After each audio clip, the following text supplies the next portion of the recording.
Hello everyone, Basic Ollie here, hope you're all doing well. Welcome back to another GT Sport video and the next round of the FIA Manufacturer Series that we have with Mercedes for 2021. So it looks like we're at Fuji this weekend. There is a massive 322 points on offer in this lobby. We'll try our best to get there, but I don't think our car's particularly suited for this circuit. Regardless though, we will give it our best. So first things first, as you jump into these FIA races, you have to deal with the qualifying. Now this is something that's happened since they kind of made it one shot, since they made it like 5 minutes per session. You really have to try and find yourself in a nice slot, not too close to the car in front, so but you still are further enough back to get the slipstream and get a clean lap. So it's really difficult to do, especially when you have to rely on someone basically at the front to just gun it and go for it. So I've managed to find myself a gap. I've dropped the guy behind me. Lost, so he's lost, so he's behind me now, and as I close in the first corner, you can immediately see there's an issue. There's a gaggle of cars here, so if anyone's really going to go any quicker, it's going to cause an issue, and it's just going to cause people to collide, and yeah, it's not going to be too great. But if we finish right behind Lawrence as we cross the line, maybe our qualifying time won't be too shabby. So as we go through turn 5, 100R, still behind Lawrence in that lovely crunchy livery. He's in the Aston Martin V12, and then we've got a Jag in front of us, a GTR, one of the Mazda Vision cars, which I think might be really good here, because for this weekend, or for this FIA race, fuel saving is a bit of an issue, so you do need to fuel save during the race. I get very, very close and personal with Crunchy there, almost taking a bite out of his car. I wish it was a chocolate bar instead. I don't really know where I'm going with this, to be honest. But I don't know what I'm talking about. Anyways, going, what are we going through? Turn 13, I think it is, and then turn 14. Don't know about you guys. Personally, this corner coming up here, just before you go on the back straight, I cannot stand it. I can't get it right. I cannot get it right. Let me know in the comments if you're the same. It feels like no matter what entry I do or what exit I do, I cannot get the damn thing right. It's so wide, and because it's kind of like uphill and kind of almost like over the horizon in terms of what you can see, it's difficult to see the apex and the exit the corners. But anyways, we're going to cross the line here, and we're going to set ourselves at 136.9. At the time, it was good enough for around 5th or 6th place, but as qualifying ended, yeah, as I quickly changed to mediums actually, because you need to use the mediums in this race and softs. Yeah, you can see, unfortunately, we are in P11, so just outside the top 10 there. I feel like I messed up the first corner a little bit. You might have seen if you have a look back at it, I kind of lost the rear end just a tad, just slightly, and it caused it to step out, and that probably cost me a tenth or so. But that's how close it is in these kind of lobbies. High split lobby, these things do happen. So let's get this race underway then. We've got 20 laps of Fuji in Group 3 cars. It is a manufacturer series, so people are locked in to what they have chosen for the manufacturers. You can see as I was on the start line, or as we were rolling, I decided to put the fuel mixture straight away to 6, just trying to save whatever fuel I can. The game does not give you enough fuel to get all the way to the end, which is what I quite like. I like the fact there's kind of a fuel saving aspect to it. You can see all the lads, the other Ollie, in this lobby, and Codex there, all sweaving on the straight, trying to warm up those medium tyres, because they're a bit, well, when they're cold, they're very susceptible to just the rear ends just giving up on you. So they always try and warm up the best they can. I'd rather just take the time gain from not swerving and just brake a little bit earlier into the first apex of the corner. But so far so good. Rolling start on a straight basically means we're not going to lose any positions, because everyone is behind each other, and yeah, there's no real advantage, fortunately. So my strategy for this one is I'm going to go on mediums until about lap 10, I think, and then go on softs. So in this race you have to use the mediums and the soft tyres. So I'm going to start the mediums because I'm about mid-pack. Makes sense. No point burning out the soft tyres whilst we're currently stuck in traffic. Wouldn't make much sense at all.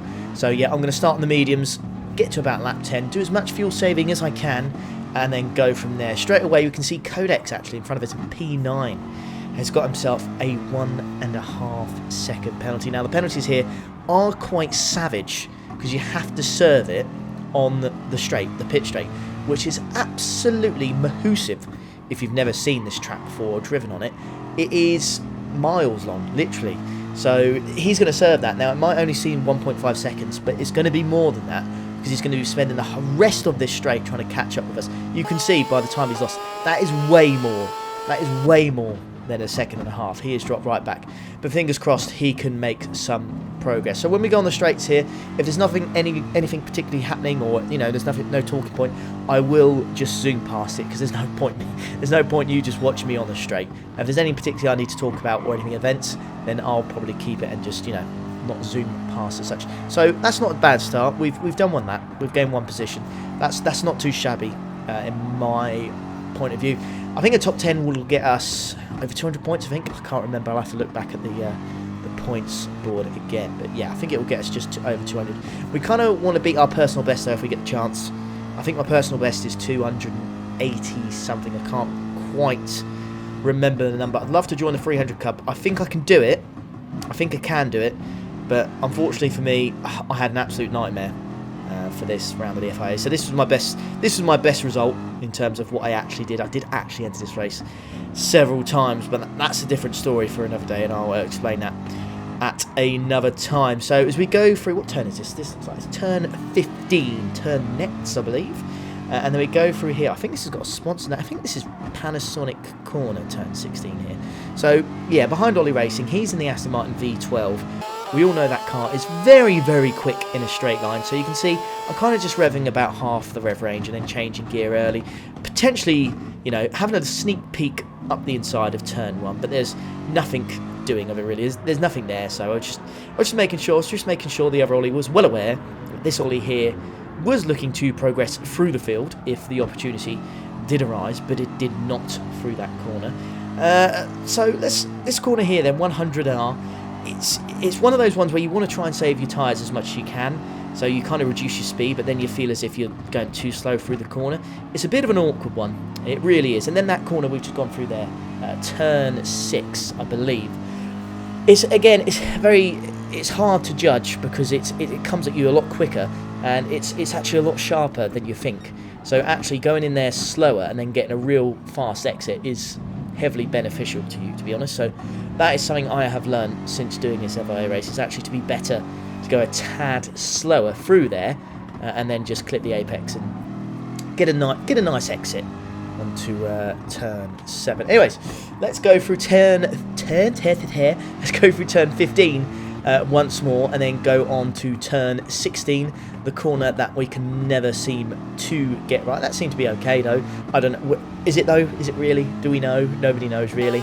Yeah, we're going to zoom past on the straight once more, and still P10. Big break point here. There's a 150 metre board on the left hand side as you go into the first corner. That is my breaking point. But in front of us I can see DMRE Dino. Now if anyone who's been watching this channel for a while, he was actually our arch rival as such in the Ford Manufacturer Series. Just beat us to first place in the manufacture for that, so big shout out for him for doing that. But he did, for anyone who's got a keen eye and has spotted it, he did start this race in P4. So what on earth has happened to him here for him to drop down to P8? Something must have happened to the lad, because I know he's very, very quick. So I'm really surprised to see him back here. So strange this, very, very strange. Anyways, let's break into this hairpin or chicane as such. So we just collide with Ollie, and then we get a nudge in the back, then we collide with Ollie again. The Jag goes past not one, not two, but 3 cars there. Somehow Ollie Racing gets a penalty, and so does a Jaguar driver as well. What the hell happened there? That kind of just exploded. I'm really, really not sure. But we will look back at that. We will look back at that in a moment as we go through this turn once more. Turn 15. There's a potential move up the inside of Blue Racer on the left-hand side. So we go up the inside on turn 16. I was on the apex there. So apologies for the contact with the Italian there. He's going to serve his penalty. And somehow, for a matter of about 5 corners, I've gone from P10 to P7. And I'm not really sure how it actually happened, but we will look back at that as we go on the straight. You can see Blue Racer here, I think, playing a really good game. He decided to push me along on the straight, potentially wants us to pull away from the guys behind us. But I'm going to brake here, and you can see I'm going to get absolutely yeeted, and so is our friend DMR Dino, and it is the Portuguese guys. And Dino has just been taken out. He's been utterly, utterly taken out by Victor there. Oh, that is absolutely savage. He is going to be fuming. He was P4 from qualifying, and he's dropped down there. My goodness me. Oh, wow. That is... Oh, no, no, no. We're going to have to look back at this. Okay. Let's go through the first incident. Let's go through this. What's your opinion? What's your thoughts on this one, boys and girls? It's like a Constantina effect. It's bizarre. It's just backwards and forwards of just us hitting each other. I couldn't really understand it when I did it, but looking back at the replay, let's jump on board with Blue Racer now. So do we think it's... No, I think Blue Racer there, I think he's got hit twice, no, 3 times by Dino.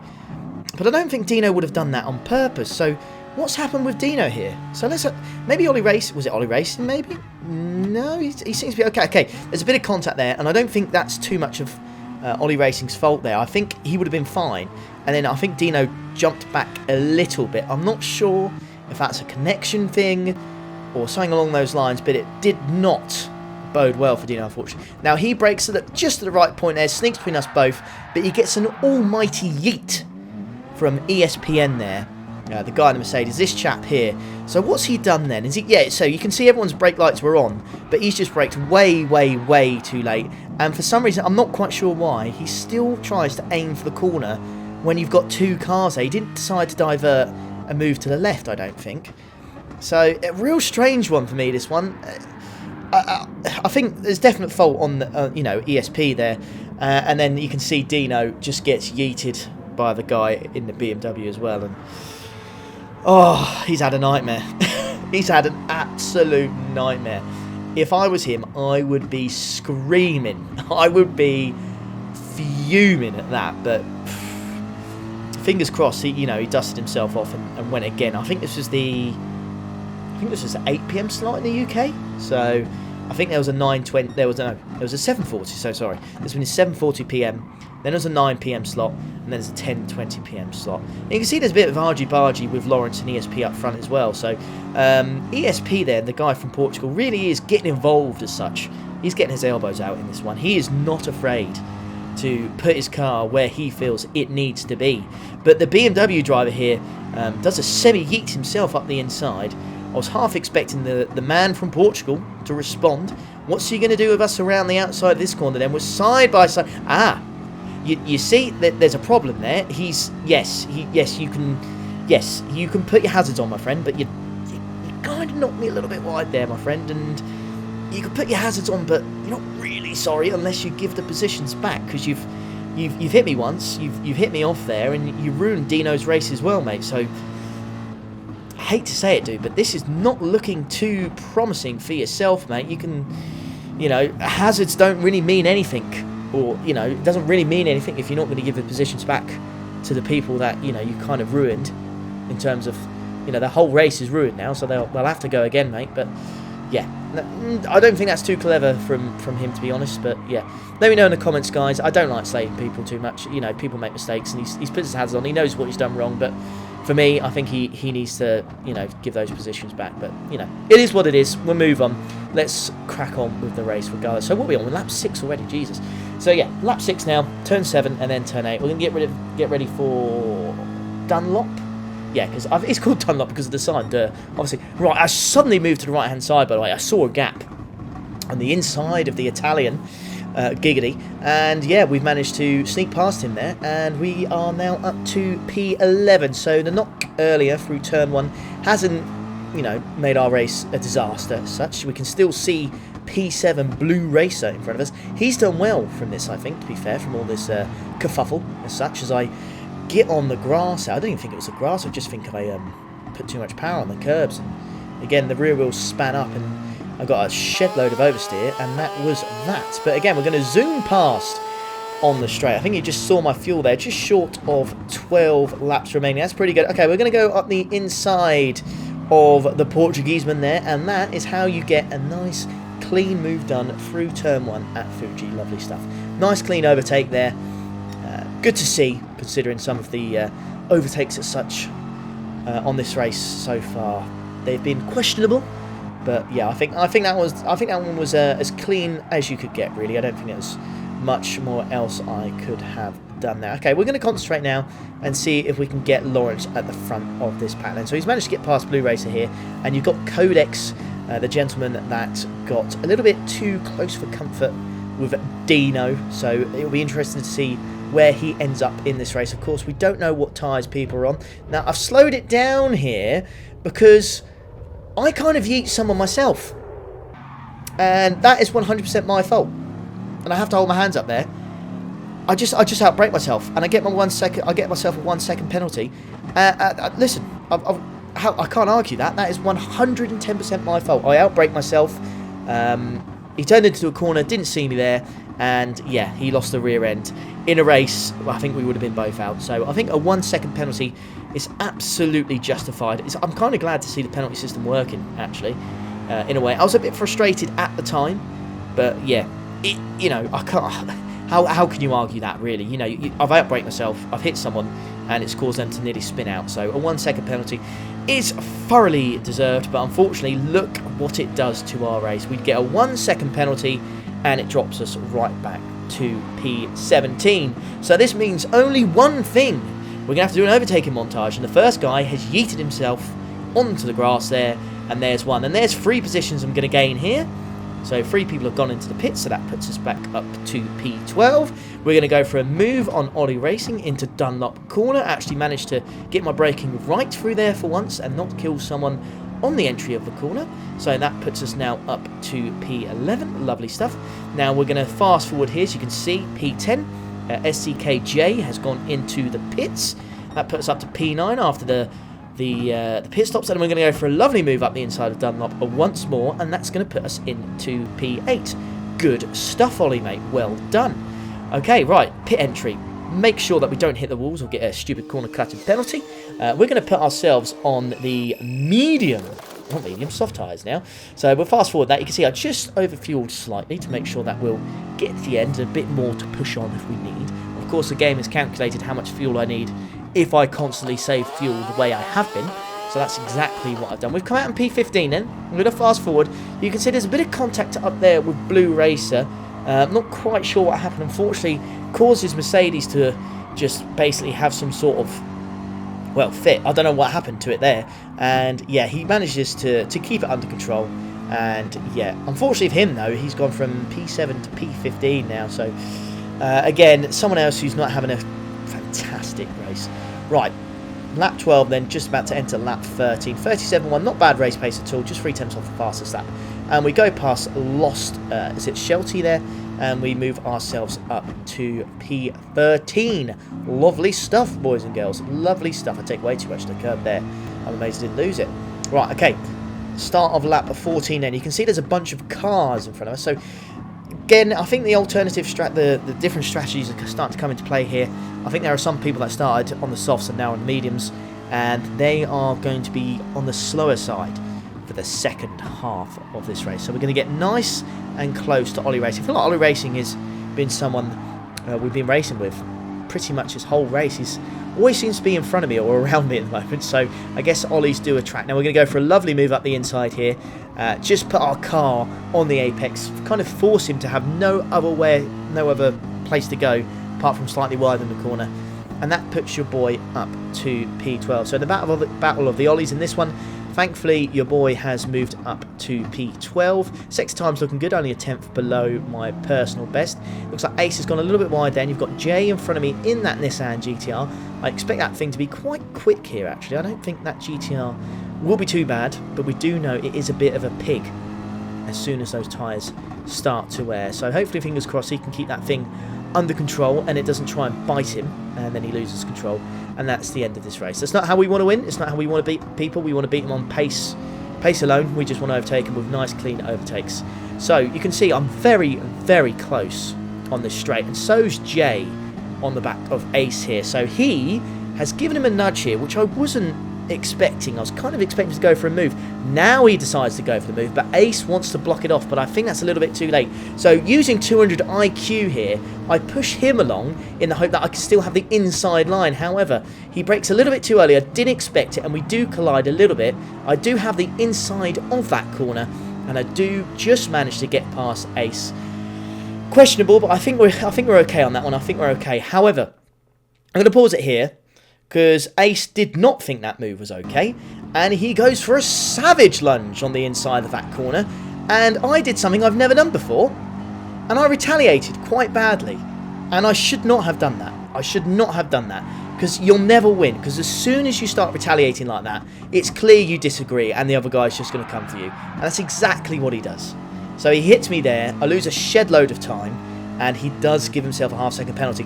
That half-second penalty, by the way, interestingly enough, is actually from cutting the corner when he hit me and overtook me. So if there's any question about whether that move should have been done, I think that half-second penalty tells you the whole story, because it shouldn't have been done. It was a bit of a silly move, and yeah, I just overreacted it a little bit. Same with this move by the Italian here. There's nothing there on the inside of that corner, but DRG Ali 04 decides to force his way through there. But I learnt my lesson from Ace earlier. I thought, I'm not going to retaliate. Let's just try and beat this guy on pure pace. So we're patient. We get on lap 16. We've got the slipstream. I think this guy is going to fully expect me to push him along the straight. I stay in the slipstream for as long as I can to look like I'm going to do it, and then I just slot my car to the right hand side, look for that 150 meter board, brake hard, make sure we're still in line with the car behind us so he can't go for a savage lunge. And actually, if you looked at the radar there, I think Blue Racer kind of give him a taste of his own medicine.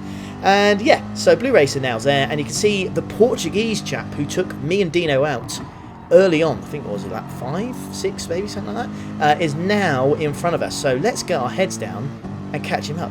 And that's exactly what I did. So you can see on lap 18, as we're about to enter the penultimate lap, he puts his hazards on as if to say, there you go, mate, you can overtake on the right hand side, I've got no issues with that. And that's exactly what I did. Looked at the fuel, saw I had over 2 laps of fuel, so I didn't have to worry about it too much. Again, braking on the 150 meter board, just reacting to what his car does on the left hand side, just try and stay in line to make sure he can't do any sort of cut back on me there as we go through the first apex of the corner, or the first corner I should say, and we cross the line and we end up finishing P10. So an enjoyable race in the end. I did find it incredibly frustrating whilst I was doing it, but actually looking back at it, it was quite a good race regardless of position. Even though we really only went up one place, we went backwards and forwards, and it was good recovery drive, I guess. Still over 200 points. It's not good enough in my eyes, but you know, these things happen. We'll go from strength to strength. We'll learn from it, and we'll head on to the next one, and fingers crossed we'll get a better result. But hopefully you guys enjoyed that. If you did, leave a like as always. Subscribe if you want to see more FIA manufacturer stuff, and I'll catch you for the next one. Take care. Ta-da.